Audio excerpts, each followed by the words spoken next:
Jóvenes, muy buenos días. Bienvenidos a nuestra clase de literatura. El día de hoy, miércoles 26 de agosto del 2020, vamos a desarrollar el tema denominado el teatro cortesano.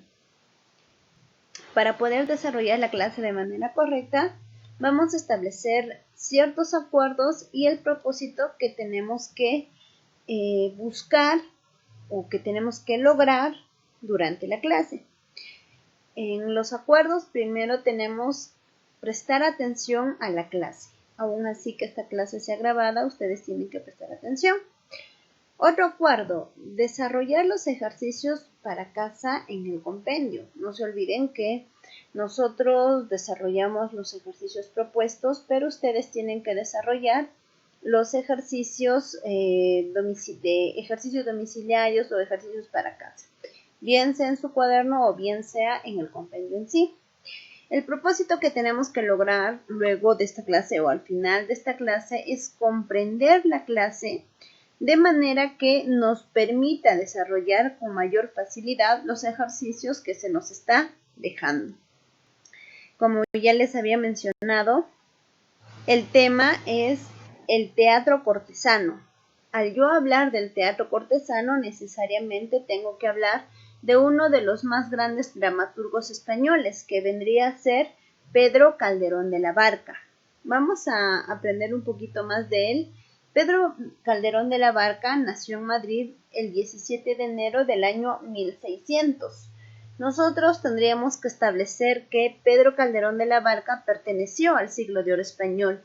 Específicamente perteneció a la escuela barroca, ¿ya?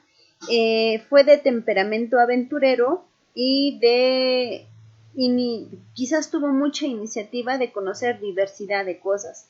Por ello es que a él le atribuimos la creación de los llamados autos sacramentales, dentro de lo que vendría a ser la literatura. También tendríamos que establecer que este gran autor español, que es Pedro Calderón de la Barca, a los 23 años de edad va a empezar a dar a conocer sus primeras comedias. Recordemos que él pertenece al teatro barroco, es decir, va a escribir obras teatrales. Él estuvo a cargo, se podría decir, de Felipe IV, quien lo va a nombrar director de los espectáculos palaciegos. ¿Por qué? Porque más o menos por los años 1630, 1650 se desarrollaban bastante los teatros en los llamados corrales. Había bastante difusión de teatro, entonces él va a ser nombrado director de espectáculos palaciegos. Principalmente él va a estar encargado del teatro dentro de palacio, del teatro destinado a la corte, a la nobleza. Él va a ejercer como capellán en Toledo, pero va a seguir escribiendo obras teatrales a pesar de la censura de sus superiores eclesiásticos. ¿Por qué? Porque se podría decir, a pesar que él contaba con el apoyo del rey de España, a quien él servía, a la corte que él servía, él no va a dejar que lo silencien. En este caso, los religiosos, que pueden ser los sacerdotes, porque él consideraba que no estaba atentando contra la dignidad y punto de vista de nadie. Él era libre de decir y hacer lo que consideraba. Escribió muchos autos sacramentales, a él atribuimos esta creación, y va a morir en el año de 1681, en Madrid, el 25 de mayo. El carácter de Pedro Calderón de la Barca. Primero, él va a plasmar no solamente en sus obras teatrales, sino así como persona, dos tipos de actitud, ¿no? Una actitud pesimista. ¿Por qué? Porque él va a mostrar quizás su rechazo hacia lo que vendría a ser la religión de cierta manera por sus malas experiencias respecto a este tema. Otro va a mostrar también sus valores tradicionales, ya que él poseía un espíritu religioso. Pero a pesar de las malas experiencias que él va a tener respecto a este tema, él no va a dejarlo de lado. Es más, lo va a desarrollar con mayor fuerza. Es por ello que nosotros vemos en él la creación de los autos sacramentales, que vendrían a ser piezas teatrales de tema religioso, pero en los que se tiene en cuenta bastante los textos de la Biblia, pero acompañados de dramatización y acción.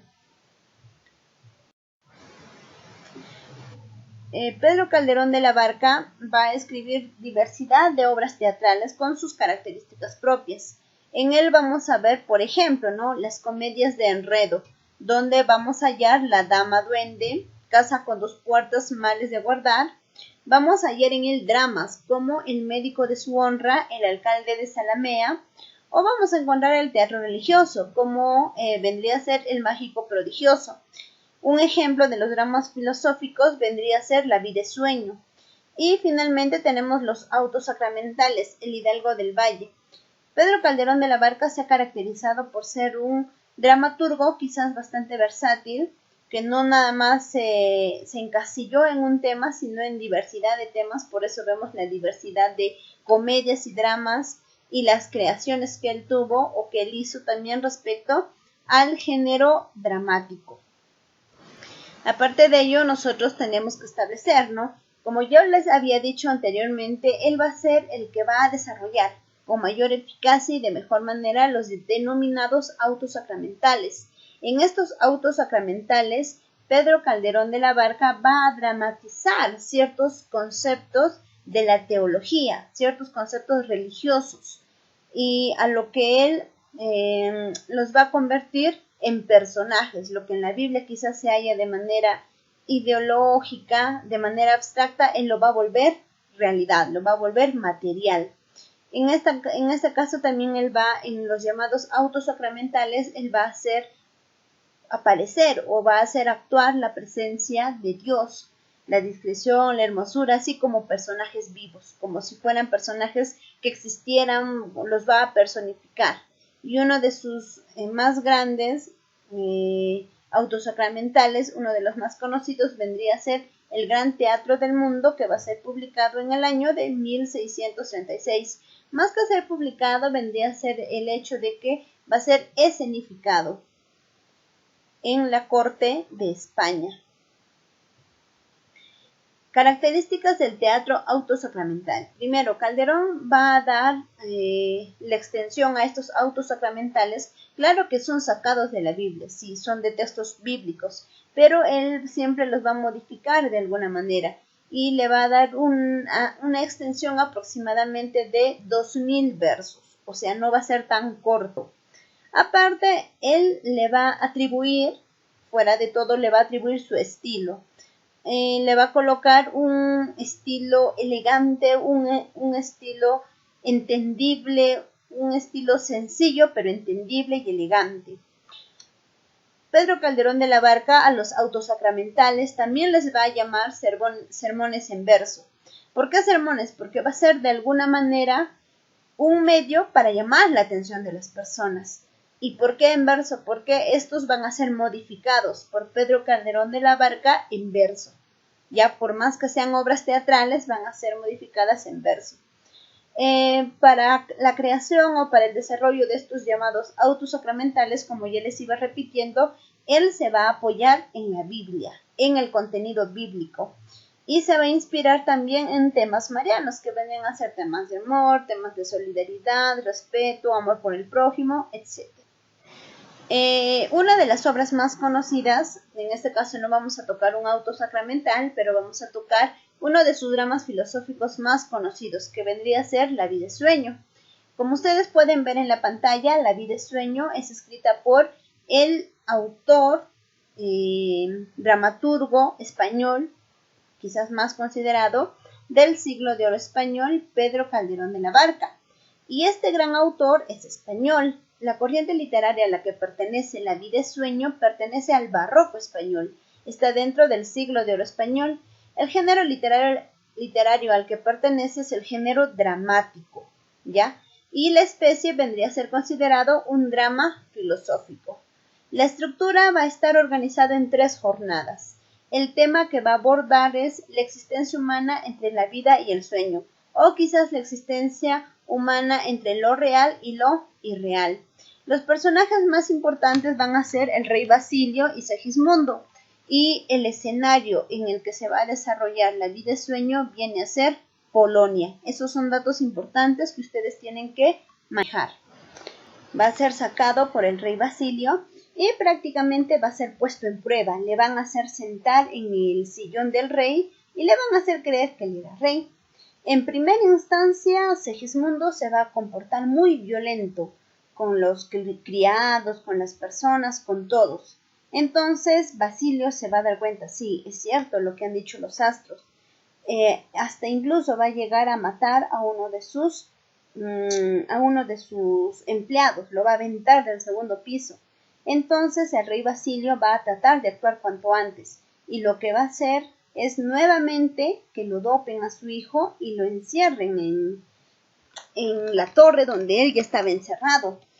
Pero el pueblo que había escuchado sobre esta historia se entera de que el rey Basilio tenía un hijo, por lo que reclama que después que el rey Basilio fallezca, que sí o sí gobierne o Polonia sea gobernado por un rey, y que ese rey tenía que ser sí o sí Segismundo. Entonces todo el pueblo de Polonia se va a levantar y va a buscar que liberen a su hijo, que el rey Basilio deje libre a su hijo. Su hijo prácticamente va a rebelarse en contra del gobierno del rey Basilio y le va a ganar. Pero luego de esto le va a pedir perdón a su propio padre. Pidiéndole perdón, lo que va a hacer es, su padre se va a dar cuenta que prácticamente su hijo ha decidido tener una vida distinta, y por lo que cuando él fallece, cuando el rey Basilio fallece, le va a dejar el reinado a su hijo Segismundo. Entonces, de esta manera así rápida y sencilla, nosotros podríamos entender la vida es sueño.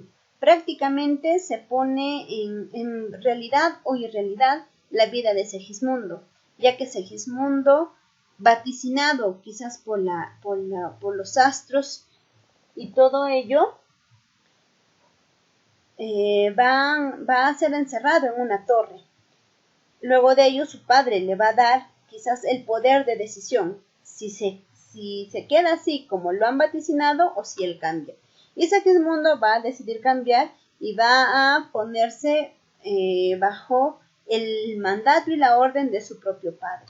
En todo caso, la vida es sueño tiene un final, se podría decir feliz. Por eso es que pertenece a un drama filosófico. ¿Por qué se le denomina drama? Porque en este caso se van a narrar o se van a dar a conocer hechos que pueden ser reales en la vida de cualquier persona. Y también se le va a llamar filosófico porque te plantea una duda, ¿no es cierto? La vida es sueño. O sea, si lo que se vaticina sí o sí va a ser tal cual como se predijo, o si se tiene el poder de cambiar. Y en este caso Segismundo recibió el libre albedrío de su padre y él decide cambiar.